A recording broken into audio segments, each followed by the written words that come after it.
எப்பொழுதும் ஜெபத்தை கேட்க ஆயத்தமா இருக்கிற ஏசப்பா. ஆண்டவரே, இப்போ ஏசப்பா நிறைய விலங்குகள் நடக்க முடியாதபடி வாத நோயினால பாதிக்கப்படுது ஏசப்பா. அது எல்லா நிலைகளையும் நீங்க மாற்றுங்க தகப்பனே.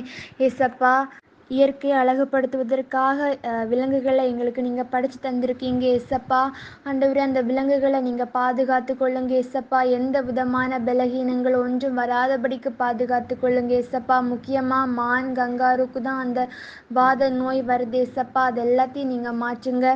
சுற்றுச்சூழலில் இருக்கக்கூடிய ஒவ்வொரு விலங்குகளையும் நீங்கள் பாதுகாத்து கொள்ளுங்க ஏசப்பா. எந்த விதமான நோய்களும் அந்த விலங்குகளை அணுகாதபடிக்கு நீங்கள் அந்த விலங்குகளை பாதுகாத்து கொள்ளுங்க.